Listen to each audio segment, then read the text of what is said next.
वंदे।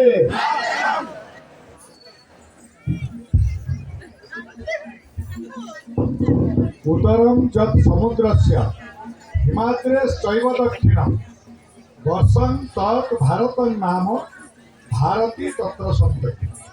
समुद्रर उत्तर को एवं हिमालयर दक्षिण जो भूखंड अच्छी तार ना हूँ भारत वर्ष एवं जो लोक मैंने से सब बास करती जो जनसमुदाय ताको भारतीय बोली कहुए। यहाँ बाहस्पत्य शास्त्र में आम लेखाए मुझे मन को कहूना। तेणु भारत कथा कहला बेले वंदे मातरम 1300 वर्ष पूर्ति अवसर में आम ये अखंड भारत जो प्रतिवर्ष आम उत्सव पालन करुचे मन पकाउचे ये भारत वर्ष खंडित भारत वर्ष आम स्वाधीनता पालन करुचे। तेणु आज दिन में आम जो मैंने पुत्र रूपी हिंदू समाज ठीक अच्छे आ सिंधु सिंधु पर्यंत जस्य भारत भूमिका मातृभू पितृभू शैव सर्वे हिंदू रीति स्मृत। तेणु सिंधु आ सिंधु मान सिंधु नदी ठारू सिंधु सागर पर्यंत जो भूखंड अच्छी से मैंने बास करती से हिंदू आमर मातृभूमि पितृभूमि सबू कर्मभूमि हूँ भारत वर्ष सीटा हूँ हिंदू मान देश बोली हिंदुस्तान प्रचक्षते कह।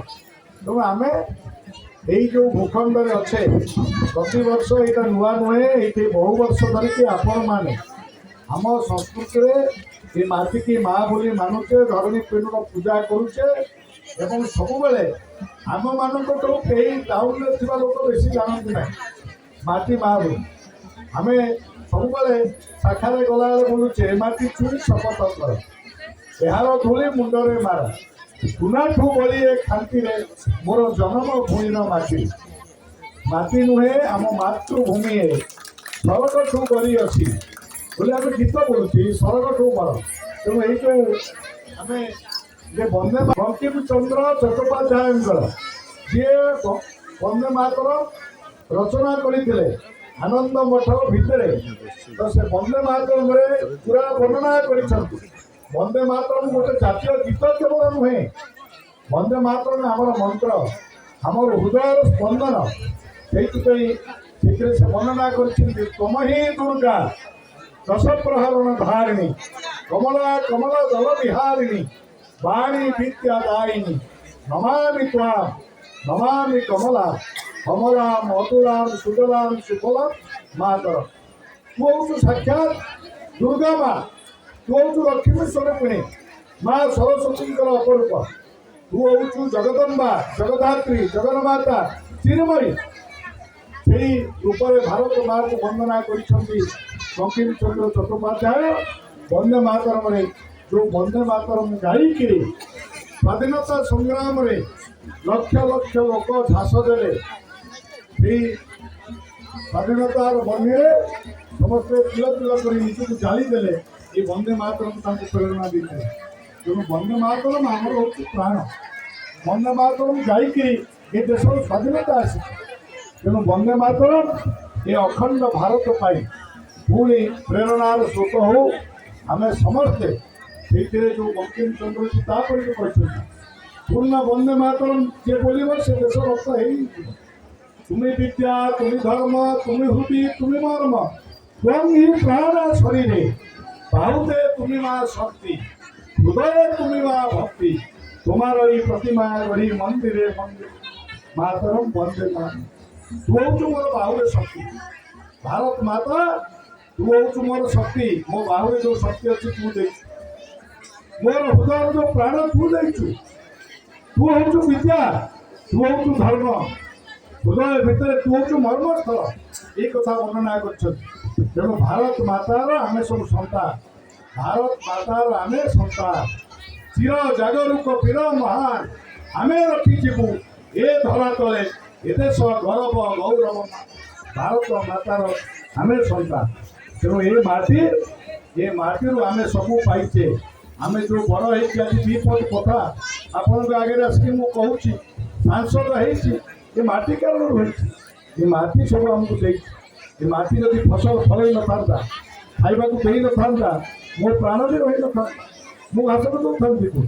ତେଣୁ ଯେଉଁ ମାଟି ଆମକୁ ମା, ଏ ଭାରତ ମା ଆମକୁ ସବୁ ଦେଇଛି, ସେଇ ମା ପାଇଁ ଆମେ ସମସ୍ତେ କିଭଳି ଭାବରେ ଦେଶାତ୍ମକ ଭାବନାରେ ସମସ୍ତେ ବ୍ରତୀ ହେବା, ଦେଶକୁ ଭଲ ପାଇବା, ରାଷ୍ଟ୍ରୀୟତା ଭାବନାରେ ସମସ୍ତେ ଏକାଠି ହେଇକରି ଭାରତ ମାର ବନ୍ଦନା କରିବା। ସେଇଥିପାଇଁ ଭାରତ ମାତା ପୂଜନ ଉତ୍ସବ ପ୍ରତିବର୍ଷ ଏଇଠି ଆମେ କରୁଛେ, এটা ନୂଆ ନୁହେଁ।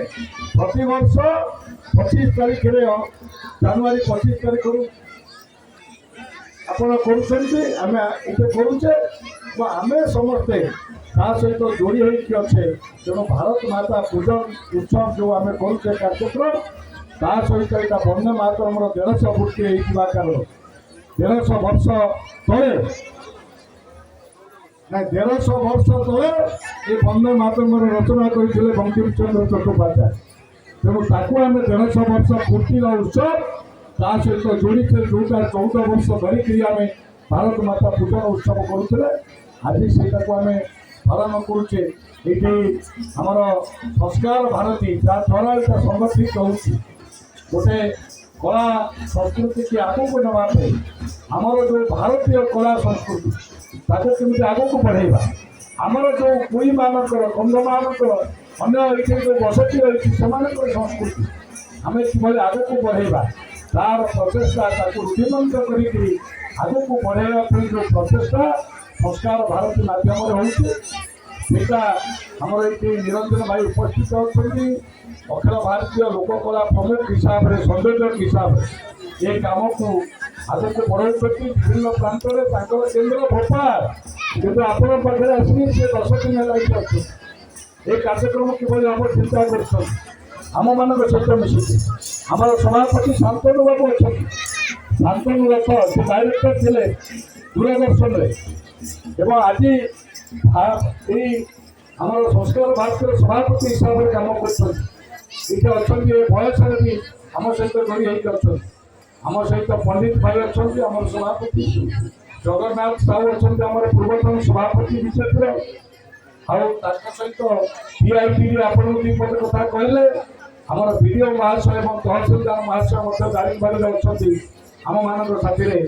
ଆମର ଐତିହ୍ୟ, ସଂସ୍କୃତି, ପରମ୍ପରା, କଳା, ଭାସ୍କର୍ଯ୍ୟ ଆକୁ ଆଗକୁ ନେବା ପାଇଁ ସେ କଥା ମାନନୀୟ ମୋଦିଜୀ କହୁଛନ୍ତି, ବିରାସତ ଭି ବିକାଶ ଭି। ତେଣୁ ଆମର ଏସବୁକୁ ଯେଉଁ ଇତିହାସ ରହିଛି ତାକୁ ଆଗକୁ ନେଇକରି ଆମେ କିଭଳି ବିକାଶ କରିପାରିବା, ଆମ ଅଞ୍ଚଳର କିଭଳି ହଳଦୀକି ଆମେ ମାର୍କେଟିଂ କରାଇ ପାରିବା, କିଭଳି ଭାବରେ ଏ ଅଞ୍ଚଳର ହଳଦୀ ବିଶ୍ୱରେ ପ୍ରସିଦ୍ଧ ହେବ, ବଜାର ତିଆରି କରିବା। ଏ ଅଞ୍ଚଳର ଷ୍ଟ୍ରବେରୀ ହେଲାଣି, ଏ ଅଞ୍ଚଳର ବିଭିନ୍ନ ଫସଲ ହେଲାଣି। ଆମ ହାତରେ ଆମେ ଯେଉଁଟା ତିଆରି କରୁଛେ, ଆମେ ଯଦି ତାକୁ ଠିକ୍ରେ ବ୍ରାଣ୍ଡିଂ କରାଇକିରି ଏବଂ ଠିକ୍ରେ ପ୍ରୋସେସିଂ, ପ୍ୟାକେଜିଂ କରାଇକିରି ତାର ମୂଲ୍ୟ ଆମର ଏ ଚାଷୀ ଭାଇମାନେ ପାଇପାରିବେ। ମା ମାନେ ସ୍ୱୟଂ ସହାୟକ ଗୋଷ୍ଠୀରେ ଅଛନ୍ତି, ସେମାନେ ବି କିଛି ଉତ୍ପାଦ କରୁଛନ୍ତି, ମାଣ୍ଡିଆ ଇତ୍ୟାଦି ସେମାନେ ବି ପାଇପାରିବେ। ଏସବୁ କରାଇକିରି କିଭଳି ଜୀବନ ଜୀବିକା ସାଥିରେ ଆମର ଏ ଲୋକକଳାକୁ ନେଇକରି ଆମେ ଯୋଡ଼ିକିରି ବିଭିନ୍ନ ଉତ୍ସବ, ଆମର ବିଭିନ୍ନ ଫସଲ ଉତ୍ପାଦନ ବେଳେ ଆମେ ବିଭିନ୍ନ ଉତ୍ସବ ପାଳନ କରୁଛେ। ଇଏ କୃଷି ବହୁଳ ଜିଲ୍ଲା, କୃଷି ବହୁଳ ଅଞ୍ଚଳ ଅଛି ଦାରିଙ୍ଗବାଡ଼ି। ଏଠି କୃଷି ସହିତ ପର୍ଯ୍ୟଟନ ଏବଂ ଆମର ସଂସ୍କୃତି ଆକୁ ଯୋଡ଼ିକିରି ଆମେ ଯଦି ଏଇଠି କିଛି ନୂଆ ନୂଆ କଥା କରିବା, ତାହେଲେ ବାହାର ପର୍ଯ୍ୟଟକ ଆସିବେ, ଦେଖିବେ ଏବଂ ଏ ଅଞ୍ଚଳକୁ ଆସିକରି ଏ ଅଞ୍ଚଳରେ ବୁଲିଲେ ଆମ ଅଞ୍ଚଳର ଯୁବକ, ଆମ ଅଞ୍ଚଳର ବ୍ୟବସାୟୀ, ଆମ ଅଞ୍ଚଳର ମା ମାନେ, ଆମ ଅଞ୍ଚଳର ଅଟୋ ସେ ଚଲାଉଛି, ଆମ ଅଞ୍ଚଳର ଚା ଦୋକାନୀ 5 ପଇସା ରୋଜଗାର କରିବ, ଏ ଅଞ୍ଚଳର ଅର୍ଥନୀତି ବଢ଼ିବ। ତେଣୁ ଏ ଲୋକକଳା ସହିତ ଅର୍ଥନୀତି ବି ଯୋଡ଼ି ହେଇକି ଅଛି। ତେଣୁ ମୁଁ ଆପଣମାନଙ୍କୁ ନିବେଦନ କରୁଛି, ଏବେ ସେ ଆମର ହୋମ୍ ଷ୍ଟେ ପଲିସି ରାଜ୍ୟ ସରକାର ନେଉଛି, ଘର କିଛି ଗାଁ ଗାଁରେ ତିଆରି ହେବ। ଆମର PM ଜନମନ ଯୋଜନାରେ 5 ଲକ୍ଷ ଟଙ୍କା ଲେଖାଏଁ ଦିଆହେଉଛି। ଆପଣମାନେ ଘର କରିପାରିବେ, ଯେମିତି ଆବାସ ଯୋଜନାରେ ଦିଆହେଉଛି। ସେ ଘର କରିକିରି ଆପଣ ସେଇଠି ଆସିକିରି ବାହାର ପର୍ଯ୍ୟଟକଙ୍କୁ ରଖାଇପାରିବେ। ସେଇଠି ଯେଉଁ ଖର୍ଚ୍ଚ ହେବ ସିଏ ଆପଣଙ୍କୁ ଦେବ, ଆପଣ 5 ପଇସା ପାଇବେ। ସେ ଘର ପୁରା ଆପଣ 5 ଲକ୍ଷ ଟଙ୍କା ସରକାର। ସେଭଳି ପର୍ଯ୍ୟଟନ କ୍ଷେତ୍ରରେ ବିକାଶ ପାଇଁ ମଧ୍ୟ ପଇସା ଦିଆହେଉଛି। ପାଠ ପଢ଼ିବା ପାଇଁ ଏକ ମଡେଲ ସ୍କୁଲ ହେଉଛି। ପିଲାମାନେ ଏଜୁକେଟେଡ୍ ହେବେ, ଅଞ୍ଚଳକୁ ବିକାଶ ହେବେ, ଆଗକୁ ନେବେ। ତେଣୁ ମୋର ଆଜି ବେଶୀ ଭାରାକ୍ରାନ୍ତ ମୁଁ କରିବି ନାହିଁ, କେବଳ ଗୋଟିଏ ସୂଚନା ଦେବି।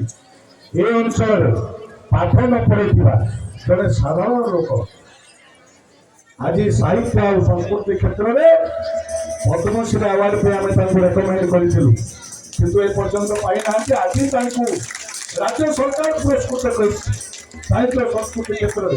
ସୁଦୟା ଆମର କଟିଙ୍ଗା, ଯିଏକି କୁଇ ଭାଷାରେ ସଂସ୍କୃତ ରାମାୟଣକୁ ଭାଷାନ୍ତର କରିଛନ୍ତି। ଛୋଟିଆ କଥା ନୁହେଁ, ସଂସ୍କୃତ ରାମାୟଣକୁ ସେ କୁଇ ଭାଷାକୁ ଦେଖିକି କୁଇରେ ପ୍ରବଚନ ଆପଣଙ୍କୁ ଦେଉଛନ୍ତି। ରାମାୟଣ ବିଷୟରେ, ମହାଭାରତ ବିଷୟରେ, ବିଭିନ୍ନ ଧର୍ମ ବିଷୟରେ ଆପଣଙ୍କୁ ପ୍ରବଚନ ଦେଉଛନ୍ତି। ଆଜି ତାଙ୍କୁ ରାଜ୍ୟ ସରକାର ସାହିତ୍ୟ ଓ ସଂସ୍କୃତି ବିଭାଗରେ ତାଙ୍କୁ ପୁରସ୍କୃତ କରିଛନ୍ତି। ତେଣୁ ମୁଁ ଆପଣମାନଙ୍କୁ କହିବି, ଗୋଟେ ହରିବୋଲ ହୋଳି ପକେଇକି ସୁଦୟା ବାବା ନିରୋଗ ରହନ୍ତୁ, ଆଗକୁ ବଢ଼ନ୍ତୁ। ସମସ୍ତେ ଗୋଟେ ହରିବୋଲ ହୋଳି ଦେବା। ସମସ୍ତଙ୍କୁ ବହୁତ ବହୁତ ଧନ୍ୟବାଦ। ଆମେ ନାଚ ଗୀତ ଦେଖୁଥିଲେ, ତା ଭିତରେ କଣ ପାଇଁ ନାଚ ଗୀତ କରୁଛେ ନ ଜାଣିଲେ ପୁଣି ଆଗକୁ ଆମେ ବହୁତ ଦିନ ଧରିକି ନାଚ ଗୀତ କରିପାରିବା ନାହିଁ। ସେଇଥିପାଇଁ ଆମେ ମଝିରେ ଟିକେ ଆପଣଙ୍କୁ ଜାଗା ଦେଲୁ। ତେଣୁ କ୍ଷମା ମାଗି ନେଉଛୁ। ଧନ୍ୟବାଦ, ସମସ୍ତଙ୍କୁ ନମସ୍କାର।